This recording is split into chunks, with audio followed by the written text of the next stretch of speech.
स्वागत है आप सभी लोगों का राजस्थान एकेडमी पर।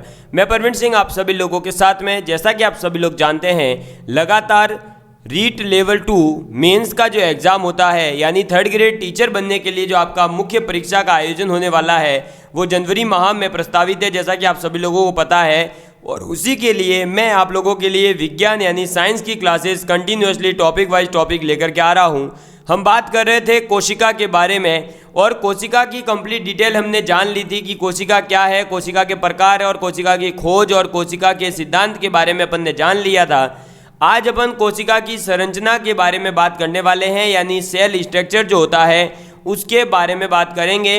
और हम जानेंगे कि कोशिका की आखिर संरचना कैसी होती है और कोशिका संरचना का क्या मतलब होता है। आज का दोस्तों मोटिवेशनल कोड है, ना दूजा देगा साथ कोई, ना कोई तीजा कदम चूमेगा, खुद को खपा इतिहास बदल, खुद को खपा इतिहास बदल, फिर नतीजा कदम चूमेगा, फिर नतीजा कदम चूमेगा। और चलिए दोस्तों, इसी मोटिवेशन के साथ अपने क्लास को बरकरार करते हैं और अपन बात करते हैं अपने क्लास के अंदर सबसे पहले कोशिका संरचना के बारे में। और कोशिका संरचना के बारे में अगर मैं आप लोगों को बताऊं दोस्तों, तो कोशिका का निर्माण जो होता है वो विभिन्न प्रकार की विभिन्न घटकों से मिलकर होता है। और जो विभिन्न घटक होते हैं, जो कंपोनेंट्स होते हैं, उन्हें हम कहते हैं कोशिकांग, सेल ऑर्गेनल। क्या कहते हैं? कोशिकांग यानी सेल ऑर्गेनल कहा जाता है कोशिका का निर्माण जो विभिन्न घटकों से हो रहा है, उन सभी घटकों को। ठीक है, वो प्रत्येक घटक यानी प्रत्येक कोशिकांग जो होगा, कोशिका का जो अंग होगा, उसका एक अपना कार्य होगा, जो कि आपके दे रखा है सिलेबस में कि कोशिका संरचना और प्रकार्य। तो वो प्रत्येक के कार्य के बारे में आपको बात करनी है। अब इन्हीं जो है कोशिकांगों की वजह से आपके ये कार्य वगैरह होते हैं, उन्हीं की वजह से जीव जो है वो आपकी कोशिकाएं जो है वो जीवित संरचना है। जीवित संरचना है तो ऊतकों का निर्माण है, ऊतकों से जीव वगैरह सभी प्रकार के कार्य कर पाते हैं। अब कोशिका को जो है दोस्तों 3 भागों में बांटा गया है अध्ययन की दृष्टि से। ठीक है, ये चीज़ आप यहाँ नोट कर लेंगे, यहाँ पर आप नोट डाउन करिएगा कि कोशिका के भाग। तो कोशिका को अध्ययन की दृष्टि से 3 भागों में बांटा गया है। कोशिका के 3 भाग है। पहला भाग है कोशिका झिल्ली, ठीक है, जिसे इंग्लिश में सेल मेम्ब्रेन कहते हैं। दूसरा आ जाएगा कोशिका द्रव्य। दूसरा भाग कौन सा है? कोशिका द्रव्य, जिसे कहा जाता है साइटोप्लाज्म। और तीसरा आप क्या आ जाता है? केंद्रक। क्या आ जाता है? केंद्रक। केंद्रक यानी कि न्यूक्लियस। ठीक है, तो कोशिका के 3 भाग है, कोशिका झिल्ली, कोशिका द्रव्य और केंद्रक। ठीक है, सेल मेम्ब्रेन, साइटोप्लाज्म और न्यूक्लियस।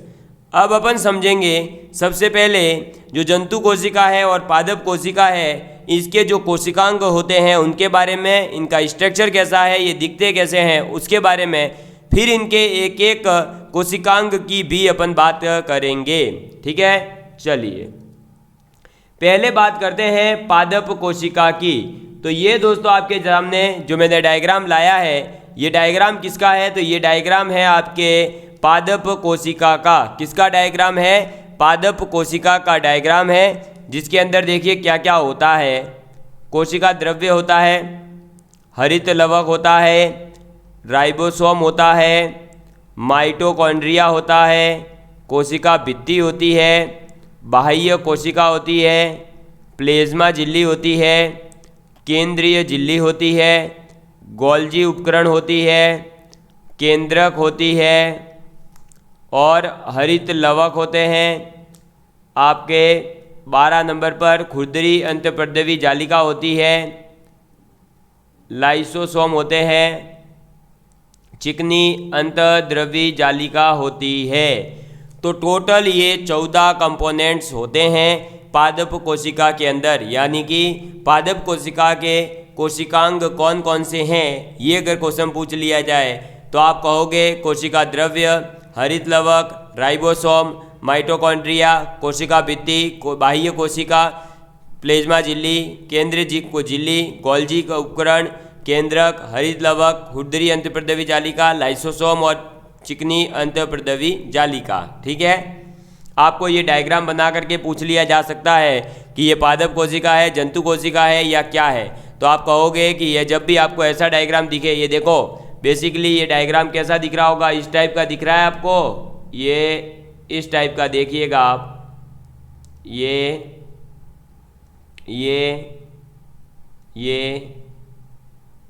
ऐसे जुड़ेगा। ठीक है, इस टाइप का ये डायग्राम दिखाई दे रहा होगा। तो आप इसको एक तरह से इंजन मान सकते हो। ये क्या है, एक तरह से इंजन का डायग्राम होता है। ये कुछ इसी प्रकार का दिखता है डबल लेयर जब आती है तब। ठीक है, तो आप इसे कह सकते हो ये क्या है, एक इंजन है एक प्रकार से। तो ऐसे याद रखिएगा कि पादप कोशिका जो है वो एक इंजन जैसी दिखेगी आपको। बीच में यहाँ पर अगर आप देखोगे तो एक जैसे ये मान लो कि अंडे को काट दिया गया हो, ये कैसा दिखेगा, देखो ये ऐसा दिखेगा, ये और ये ऐसे आधा भाग। ठीक है, तो ये आप जो है आपका क्या होता है, इसके केंद्रक होता है और बाहर इसमें केंद्रीय झिल्ली वगैरह ये सब होते हैं। तो ये है पादप कोशिका। इसी प्रकार से अगर बात की जाए तो आप क्या आ जाता है जंतु कोशिका के बारे में। किसके बारे में, जंतु कोशिका के बारे में। जंतु कोशिका का डायग्राम आपके सामने है।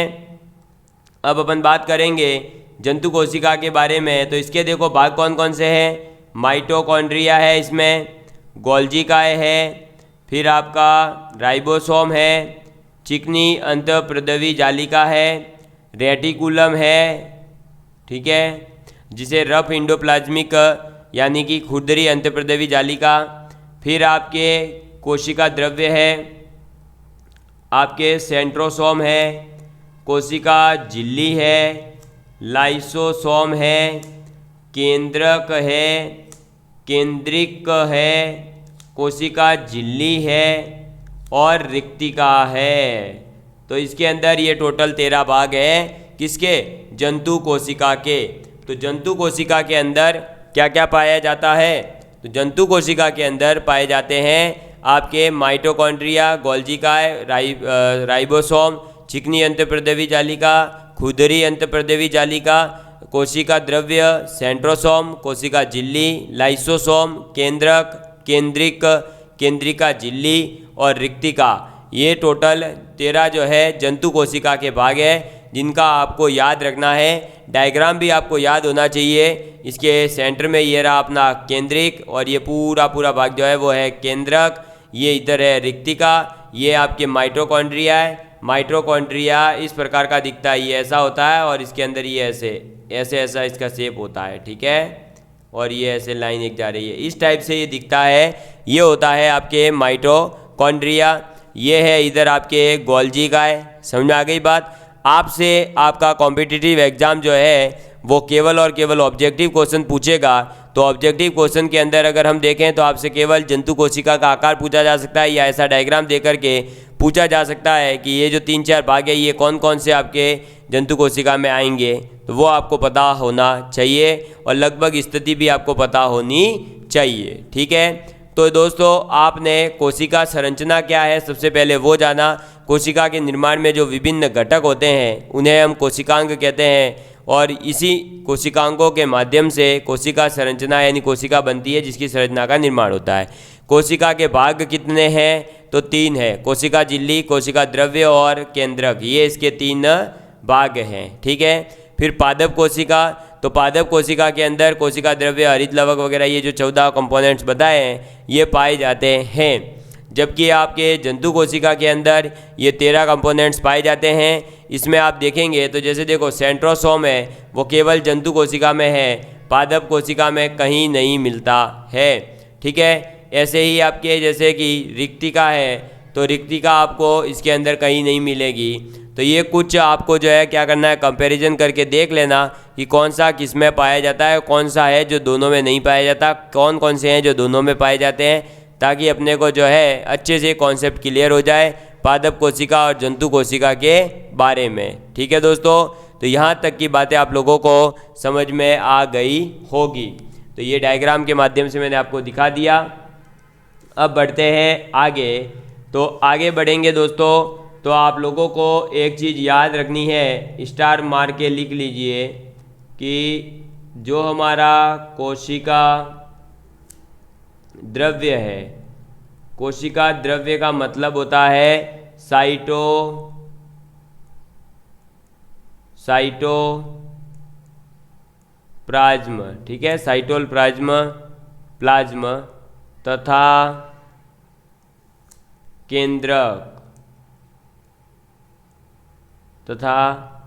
केंद्रक जिसे आप न्यूक्लियस कहते हो। तो कोशिका द्रव्य और न्यूक्लियस, इन दोनों को जब मिला दिया जाता है तो संयुक्त रूप से इनको क्या कहा जाता है? जीव द्रव्य कहा जाता है। क्या कहा जाता है? जीव द्रव्य कहा जाता है, या हम इसे जो है इंग्लिश में प्रोटोप्लाज्म कहते हैं। क्या कहते हैं? प्रोटोप्लाज्म कहा जाता है। तो कोशिका द्रव्य तथा केंद्रक यानी साइटोप्लाज्म एंड न्यूक्लियस, ये दोनों मिलकर के क्या बनाते हैं? कोशिका का जीव द्रव्य, या फिर आप कह सकते हो कि क्या बनाएंगे दोस्तों? प्रोटोप्लाज्म बनाते हैं। समझ में आ गई बात? यहाँ तक कि क्लियर है आप सभी लोगों के लिए? तो ये थी आपकी कोशिका संरचना, जिसके अंदर हमने जंतु कोशिका, पादप कोशिका के बारे में जाना, कोशिकांग के 3 भागों के बारे में जाना, उसके मैप के माध्यम से आप सभी लोगों के सामने मैंने बता दिया है। ठीक है दोस्तों, तो आपको ये चीज़ें समझ में आ चुकी होगी। अब अपन क्या करेंगे, एक एक मेंबर के बारे में, यानी इसकी जो भी कोशिकांग है उनके बारे में बात करेंगे।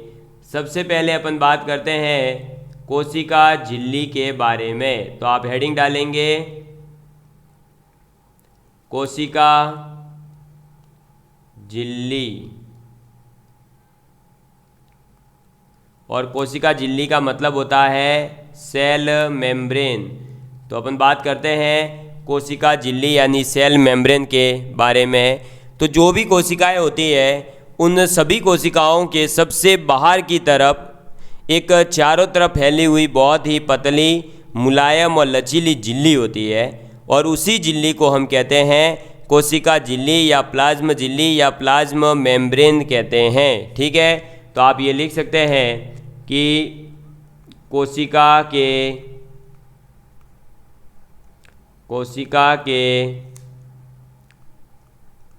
सबसे बाहर, क्या?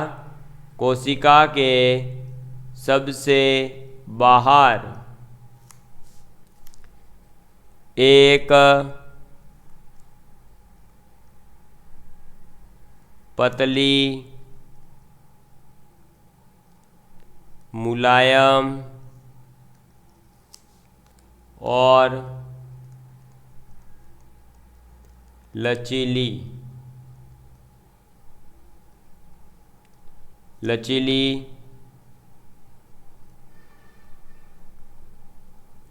झिल्ली होती है। ठीक है, तो कोशिका के सबसे बाहर की जो है आपके परत, वो बहुत ही पतली और मुलायम और लचीली होती है, जिसे कहा जाता है कोशिका झिल्ली या प्लाज्म झिल्ली या प्लाज्म मेम्ब्रेन कहते हैं। ठीक है, ये याद रखिएगा। फिर इसके अंदर आप लिखेंगे नेक्स्ट पॉइंट, झिल्ली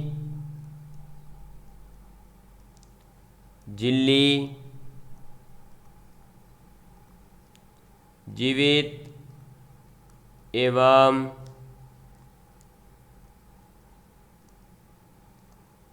अर्ध पारगम्य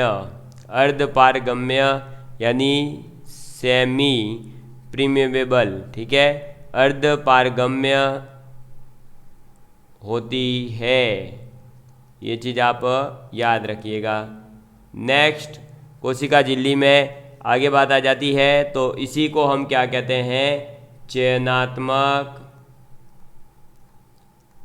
चयनात्मक पारगम्य चयनात्मक पारगम्य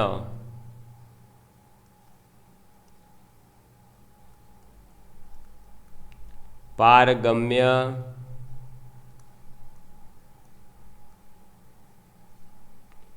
पारगम्य झिल्ली, एक सेकेंड, चयनात्मक पारगम्य झिल्ली भी कहते हैं। ठीक है, तो कोशिका झिल्ली के बारे में आपको ये बातें याद रखनी है कि ये जो है एक पतली, बाहरी और लचीली झिल्ली है।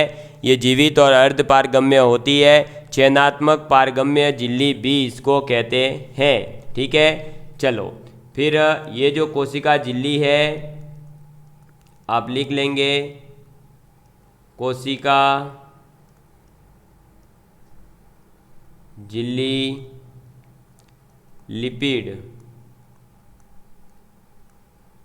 लिपिड यानी आप कह सकते हो एक प्रकार का ये पदार्थ है, और लिपिड के साथ में कौन जुड़ता है? प्रोटीन। तो लिपिड तथा प्रोटीन की बनी होती है। ठीक है, लिपिड तथा प्रोटीन की बनी होती है, जिसके अंदर दो परत आपके, देखो ये मैं आपको डायग्राम से ही समझा रहा हूँ कि अगर आपके ये मान लो कोशिका है, इसके अंदर ये कोशिका झिल्ली की 3 परतें हैं मान लो, तो कोशिका झिल्ली की जो 3 परतें होगी उसमें ये वाली परत और ये वाली परत दोनों जो है क्या होगी? तो ये दोनों होगी आपके प्रोटीन, और जो ये बीच वाली परत होगी वो परत कैसी होगी? तो वो होगी लिपिड। कैसी होगी? लिपिड होगी। ठीक है, तो कोशिका झिल्ली जो कोशिका के सबसे बाहर की परत होती है, जो कि बहुत ही पतली, मुलायम और लचीली होती है, उसे कहा जाता है कोशिका झिल्ली। ये जीवित और अर्ध पारगम्य होती है। चयनात्मक पारगम्य झिल्ली भी इसे कहा जाता है। कोशिका झिल्ली जो है वो लिपिड और प्रोटीन की बनी होती है, जिसमें कि 3 लेयर होती है अगर, तो 2 लेयर होगी प्रोटीन की और बीच वाली जो एक लेयर होगी वो लिपिड की होती है। ठीक है, चलिए कोशिका झिल्ली के काम क्या है? तो कोशिका झिल्ली एक सीमित झिल्ली का कार्य करती है। कोशिका का जो निश्चित आकार है वो यही बनाए रखती है। तो आप लिखेंगे कोशिका का निश्चित आकार, कोशिका का निश्चित आकार, कोशिका का निश्चित आकार बनाए रखती है। ठीक है, कोशिका का जो निश्चित आकार है उसको ये बनाए रखती है। साथ ही साथ यह कोशिका को यांत्रिक सहारा भी देती है। ठीक है, तो आप ये पॉइंट याद रखेंगे कि ये क्या करती है? कोशिका को यांत्रिक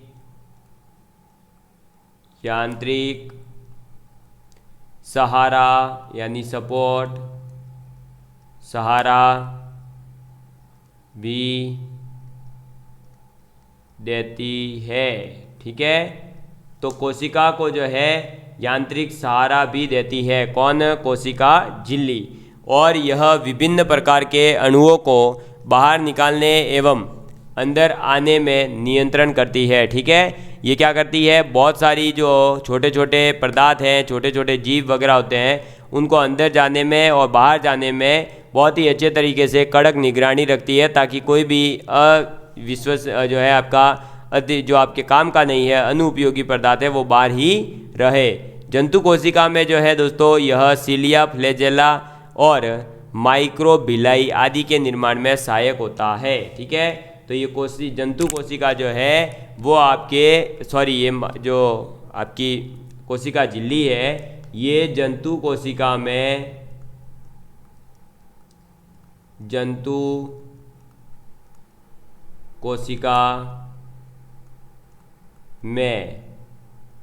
यह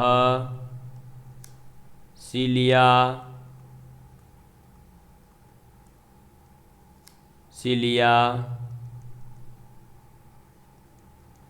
फ्लैजिला, फ्लैजिला और माइक्रोविलाई।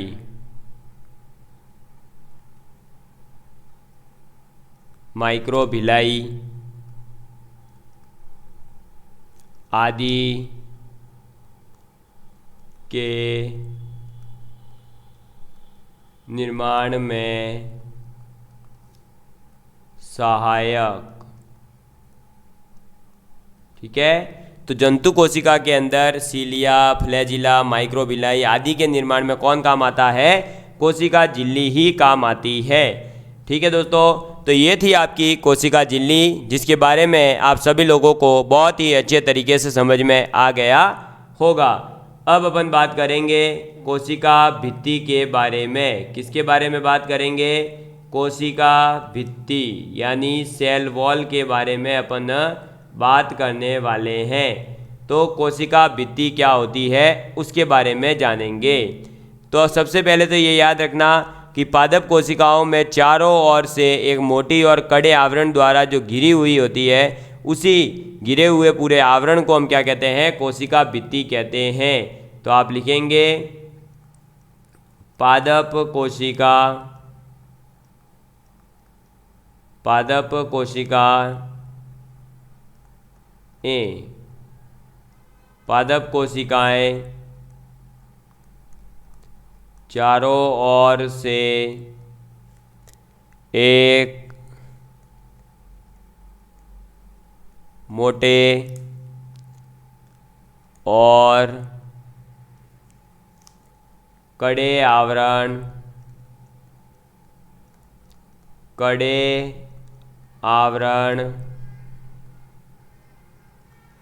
द्वारा घिरी रहती है। इसी या इस आवरण को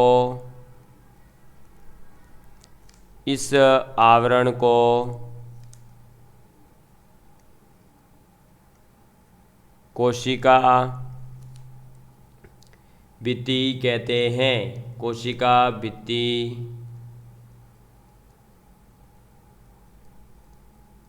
कहते हैं। ठीक है, इस चीज़ को आप याद रखना। तो कोशिका भित्ति किसे कहा जाता है, ये बात आप लोगों के लिए काम आएगी। ये जो कोशिका भित्ति है ये सेल्यूलोज द्वारा बनी होती है। तो सेल्यूलोज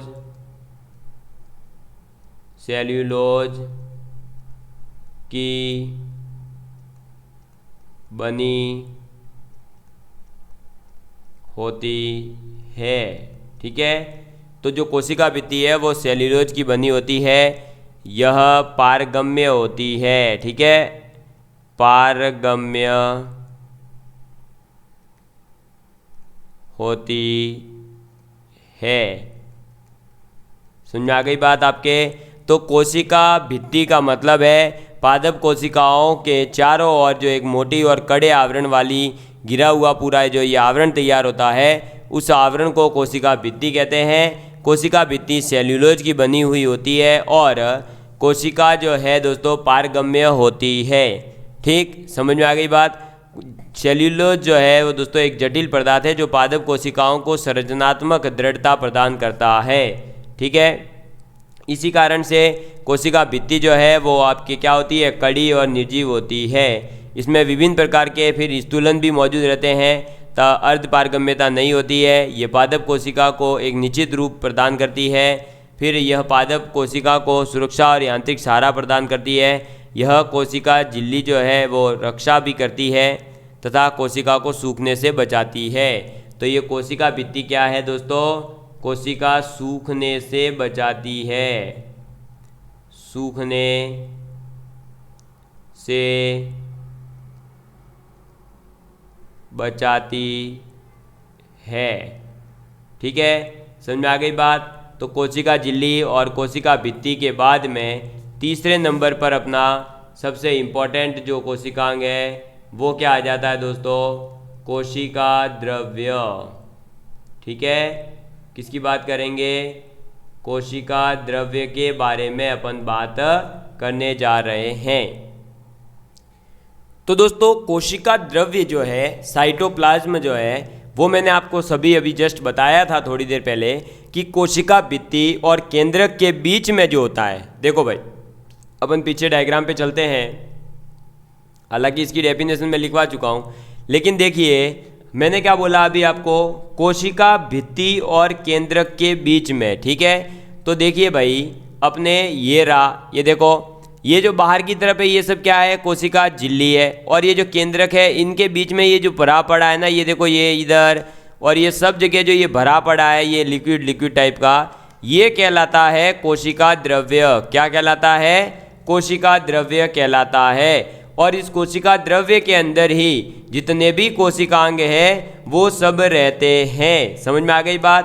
तो आप लिख सकते हैं कि कोशिका द्रव्य क्या है, वो आपको बता ही दिया है। इसमें अनेक प्रकार के अकार्बनिक पदार्थ जैसे खनिज, लवण, जल और कार्बनिक पदार्थ होते हैं जो निर्जीव पदार्थ है। ठीक है, तो आप यहाँ लिख सकते हैं कि इसमें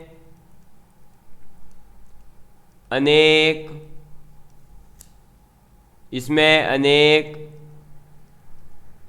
अकार्बनिक यानी इनऑर्गेनिक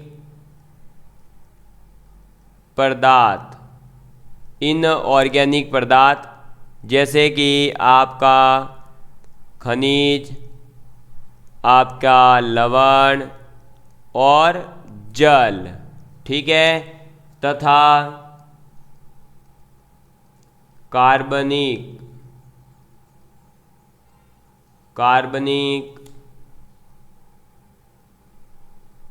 पदार्थ। कार्बनिक पदार्थ कौन कौन से हैं? तो आपका प्रोटीन, आपके वसा और कार्बोहाइड्रेट।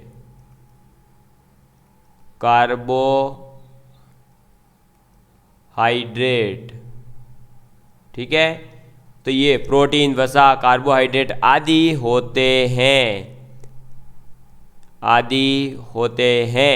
तो इसके अंदर जो है, कोशिका द्रव्य के अंदर क्या है, कार्बनिक और अकार्बनिक दोनों ही प्रकार के पदार्थ पाए जाते हैं। ये चीज़ आपको याद रखनी है। और इसकी विशेषता होती है कि ये जो कोशिका द्रव्य होता है, ये एक आपके गाढ़ा, ठीक है, यानी एकदम थोड़ा सा ऐसे नहीं है कि आप एकदम पानी जैसा कर दोगे, नहीं, ये एकदम गाढ़ा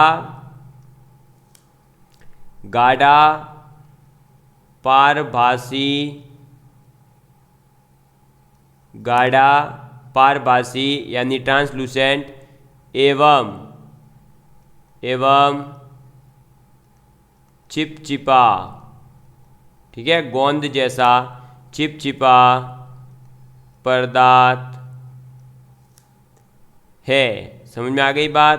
तो ये जो हमारा कोशिका द्रव्य है वो एक गाढ़ा, पारभासी और चिपचिपा पदार्थ होता है। ठीक है, इसके अंदर कई प्रकार की अलग अलग रचनाएं जो है उपस्थित होती है। रचनाएं मतलब वही आपकी क्या, कोशिकांग। ठीक है, तो इसके अंदर कई प्रकार के कोशिकांग उपस्थित रहते हैं। जो यूकैरियोटिक कोशिकाएं होती है उनमें कोशिकांग जितने भी होंगे वो झिल्ली युक्त होंगे, जबकि प्रोकैरियोटिक में कोशिकांग जो भी होते हैं वो झिल्ली युक्त नहीं होते हैं। ये चीज़ भी आप याद रख सकते हैं, या फिर ये पहले भी बताई जा चुकी है। ठीक है, तो आप लिख लीजिए एक बार वापस से कि यूकैरियोटिक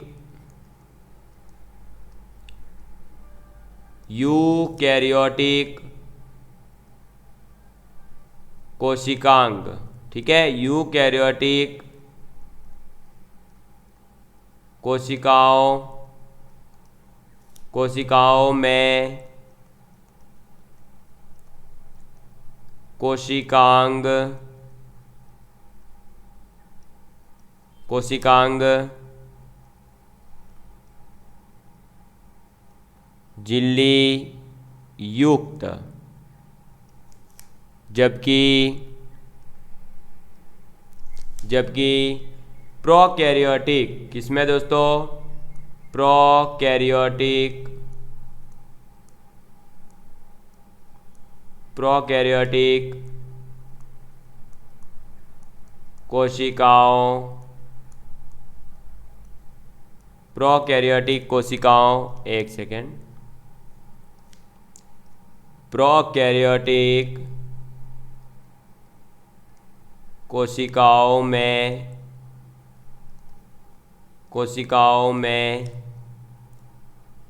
कोशिकांग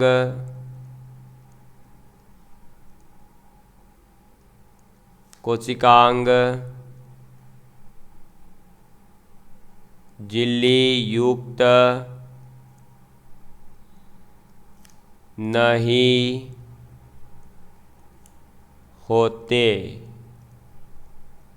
ठीक है, तो यूकैरियोटिक कोशिकाओं के अंदर जो कोशिकांग होते हैं वो झिल्ली युक्त होते हैं, जबकि प्रोकैरियोटिक कोशिकाओं के अंदर झिल्ली युक्त नहीं होते हैं। ये बात आप लोगों को बहुत ही अच्छे तरीके से याद रखनी है। जितने भी आपके कोशिकांग हैं, यानी जो अभी हम आगे बात करेंगे, जैसे अंतःप्रद्रवी जालिकाओं की, राइबोसोम की, लवक की, माइटोकॉन्ड्रिया की, लाइसोसोम की, गोल्जी काय की, आपके ये सब जो है, यानी प्लास्टिड, लवक यानी प्लास्टिड होता है, ये सभी जो है इन कोशिकांग जो है ये कोशिका द्रव्य के अंदर ही पाए जाते हैं। तो अब अपन बात करेंगे एक एक कोशिकांग की, और एक एक कोशिकांग का क्या क्या काम है उसके बारे में अपन जानेंगे। इनकी खोज किसने करी उसके बारे में जानेंगे, और तारककाय है, रसदानी है, हरित लवक है, और फिर आपके जो है केंद्रक के बारे में अपन पूरी अच्छे से जानकारी लेंगे, और केंद्रिका के बारे में, और फिर इसी के साथ में आपकी कोशिका और कोशिका की संरचना और कोशिका के प्रकार्य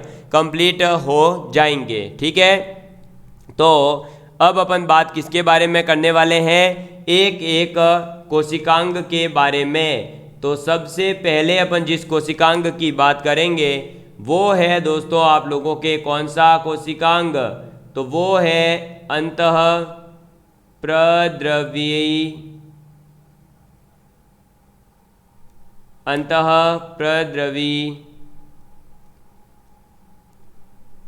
जालिका। ठीक है, किसके बारे में बात करेंगे, अंतःप्रद्रवी जालिका के बारे में, यानी इंडोप्लाज्मिक